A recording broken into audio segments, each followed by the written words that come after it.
Hello, and welcome to another episode of Brettcast Gaming Talk.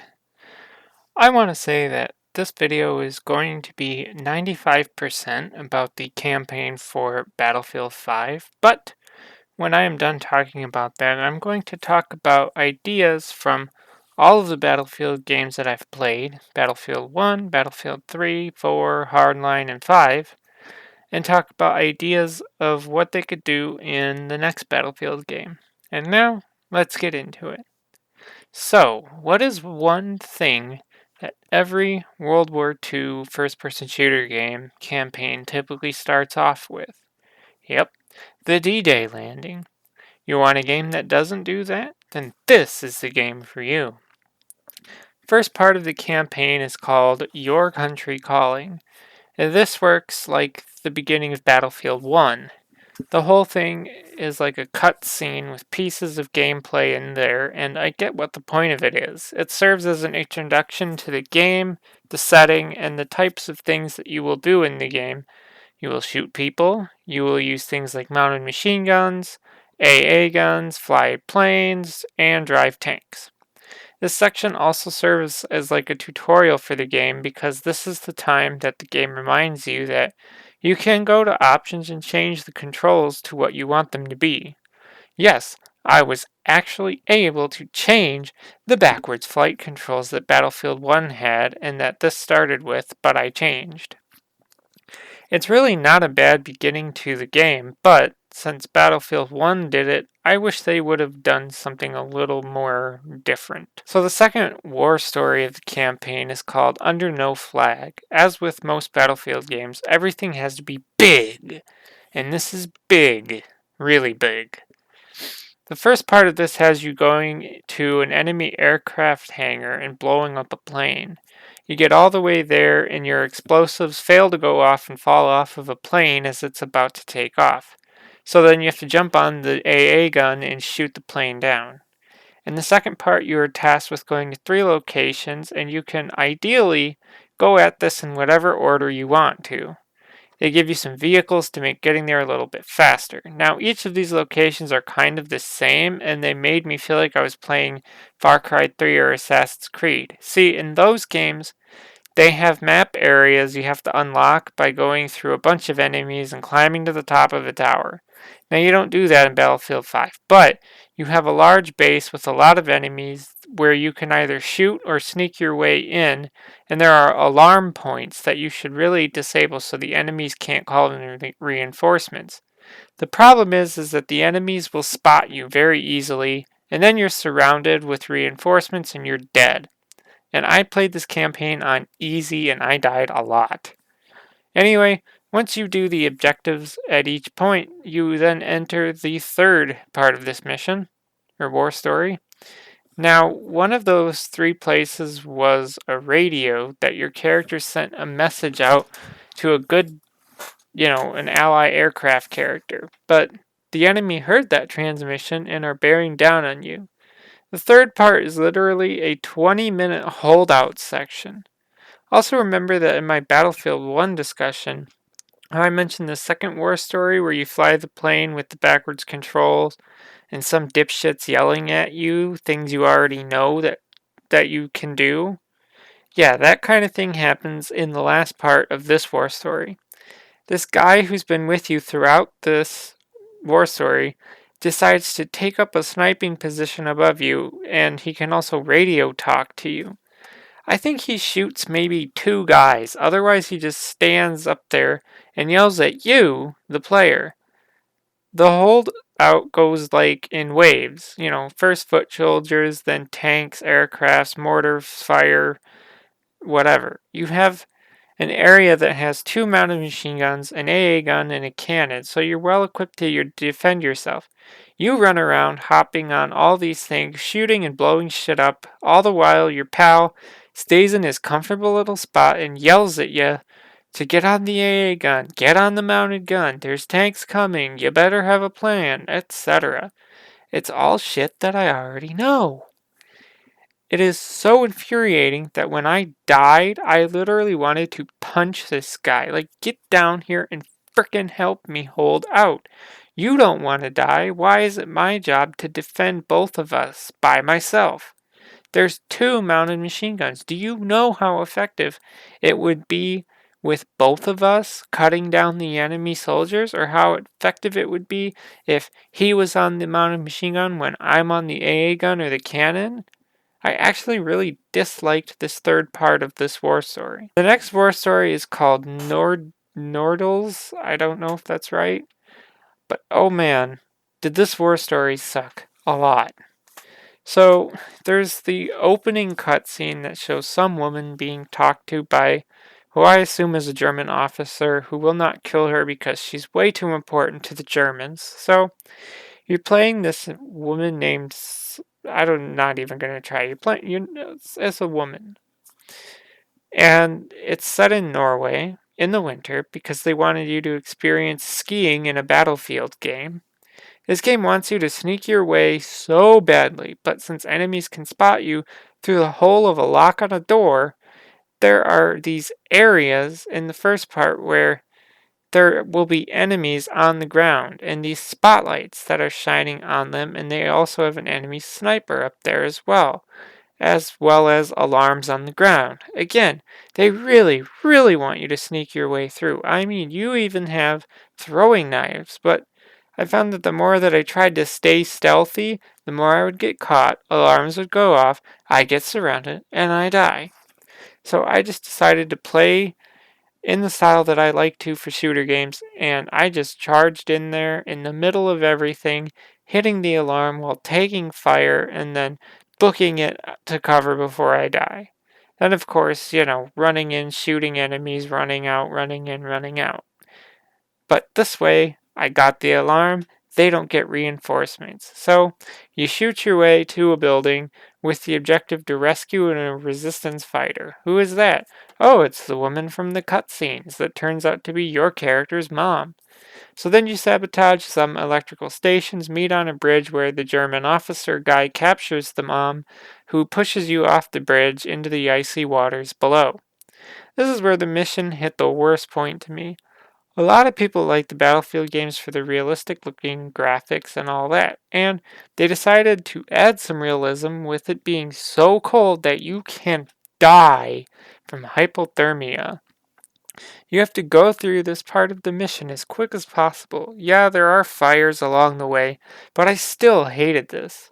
This section also makes a point of telling you that since you're a resistance fighter, you don't have to kill all of the Germans, and that the hypothermia, it really nails the point home because you won't have time to kill all the Germans you run into. The last part of this mission is, well, go to the three locations in any order, blow some stuff up, and then escape. But instead of escaping, they give you a fourth objective of infiltrating a German bunker. Once you get in there, you see them loading chemicals on a truck. You get caught, they drive off, you get into some vehicle, you give chase, then you get to a point where instead of 5 trucks, they morph into another base where you have to blow up 2 trucks, and yes, the alarm's going off.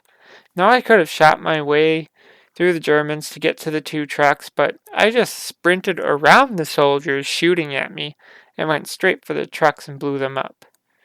This is the longest mission in the campaign, and I think they put too much into it that didn't need to be there.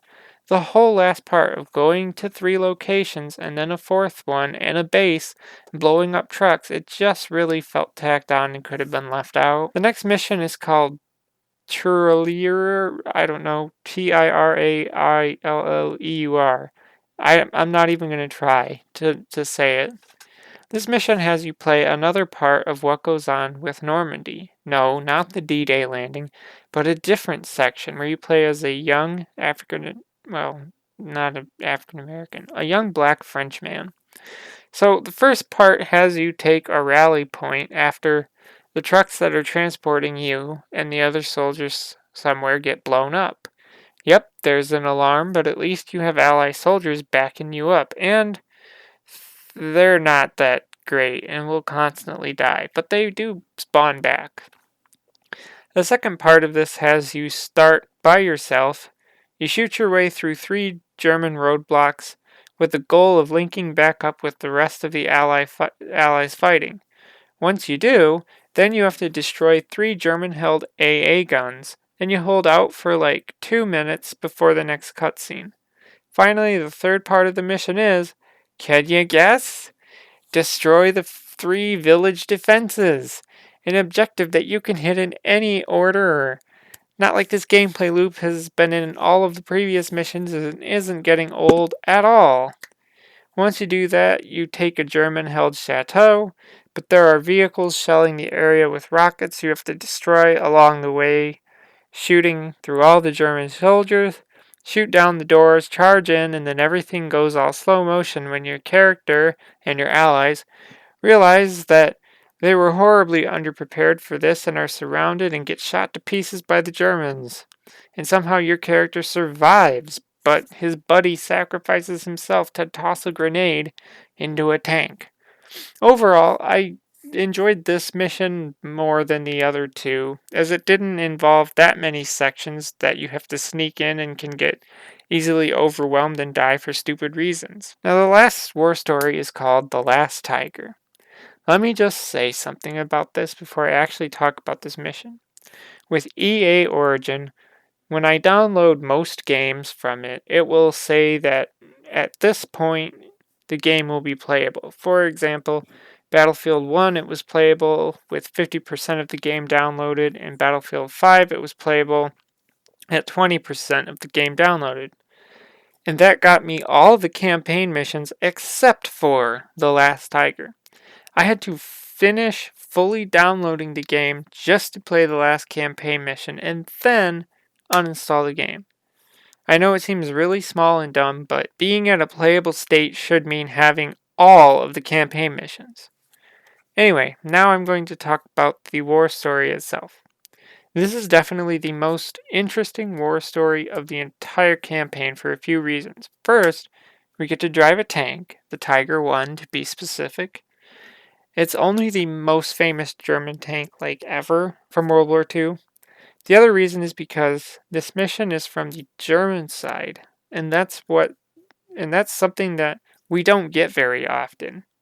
Usually we get things from the view of Americans or Britain or the French and really any side that was against the Germans and saw them as the enemy, which they obviously were. But wouldn't it be interesting to see things from the German side and see that maybe there were German soldiers that didn't agree with the war?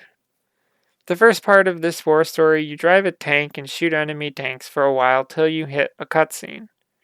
This is where things get interesting because someone has to get out of the tank to recon a path for it. They pick this character named Hartman, who is afraid, shaking all the time, and seen to be weak, and everyone knows it. Besides your character, it was the gunner, I forget his name, suggests to you to send Hartman, but your driver's like, no, that's a bad idea. But you're the one in command, and you know what you have to do. So they send out Hartman. Hartman magically disappears in fog, and you move on without him. The second part has you drive the tank more and shoot more enemy tanks. You reach the German forward operating base that has been taken over. You have to get out of the tank, go into the base, get some documents. You get back into the tank, make your way to the cathedral headquarters where the next cutscene happens. One thing they show quickly in the beginning cutscene of this war story is that they show some German soldiers that had signs on them and they were labeled as deserters. When you show up at the cathedral headquarters, you see deserters that have been strung up and hanged, obviously with all the signs on them, and one of them is Hartman. Your gunner says that he was a deserter and he deserved it, but your character, actually shows some emotion, saying that Hartman did as he was told, just like the other German soldiers. The final part of this mission has the Ally side surround the cathedral headquarters, but you and your crew decide to hold out. Shoot a bunch of tanks until they are all gone, then you have to join the main force. You drive to a bridge, and then final cutscene. Your driver gets out, tells your character and the gunner stays in the tank. He just tells your character that you've all been lied to. The then the gunner shoots him. You don't like that, so you go over to his dead body as you and your crew is surrounded by ally soldiers who start firing upon you. This is when your character realizes that your driver was right and that you have been lied to about the fact that Germany is losing the war and there's no point in trying anymore, basically. So your character, the German officer, stands up, puts his hand behind his head as a signal of surrender. And then the gunner, as the screen fades to black, shoots the officer. This was the best part of the whole campaign. Had more emotion than any of the other missions did as well. It was a very good ending to a pretty solid campaign. All in all, I did enjoy Battlefield 5's campaign, despite 3 of the missions doing the exact same things and making me a little mad because I would die for dumb reasons. I thought it was interesting because being able to play in parts of World War II that are not as well known and has not been done to the point of boredom in other games is really interesting. Why does D-Day always have to be the opening of most World War II shooters? I know it's important to America, but why can't we get more war stories from the perspectives of other people in World War II, or ones that are more like The Last Tiger? I will say that this game's war stories did have the same feel as the war stories in Battlefield 1, where each one feels like a war documentary on the History Channel. Unlike in Battlefield 1, I feel like they did a better job here in Battlefield 5, making me, the player, connect with each of the characters in each of the war stories. I really didn't get that with Battlefield 1, but I did enjoy that campaign. Similar to Battlefield 1, this game didn't have many war stories, only 5, but they are long, like 2 hours long. The graphics look amazing, the destruction is great and shines the best in the Last Tiger war story when there are soldiers shooting rockets from buildings and you shoot the building with the tank, and then, you get to see all that sweet building destruction. Some of the cutscenes would freeze and stutter, but once the gameplay got going, everything was fine. Now, this is the part that I want to talk about the Battlefield series going forward. I found that they are planning the next game for sometime in 2021, which is great. My question is, what are they going to do with this game? They've done World War I and II recently. Are they going to bring things back to the modern front like in Battlefield 4? I hope they don't try to do futuristic stuff like Call of Duty did in Black Ops 2 through 4, Advanced Warfare, and Infinite Warfare, because I think that's been done to death, and I don't think it would feel right in a Battlefield game since they try to focus more on realism. I've seen a rumor that Battlefield 6 could be a remaster of Battlefield 3, and that doesn't make sense to me. I mean, Battlefield 3 was running in the 2.0 version of the Frostbite engine, so I don't think it would be that much of an upgrade to the 3.0 version of the Frostbite engine. Maybe they want to do this because Call of Duty has done remasters of Call of Duty 4, Modern Warfare, and Modern Warfare 2. Still, Battlefield 3 still looks just as good and plays just as good as Battlefield 5 does. Another thing I found is that support for Battlefield 5 and Battlefront 2, the multiplayer, are going to be ending soon, and that the teams at DICE are being moved to work on whatever Battlefield 6 is going to be. Perhaps Battlefield 6 will be in the same style as Battlefield 3 and 4 in a modern setting, and I hope they do because I would enjoy another Battlefield game in a modern setting. All I want is a campaign that is more like the one in Battlefield 4, as that one has to be my favorite campaign in a Battlefield game of the ones I've played. Either way, it'll be interesting to see where EA and DICE goes with the next Battlefield game. That's all I have to say, so if you're out of the conversation, leave a comment below. As always, thanks for listening, and goodbye.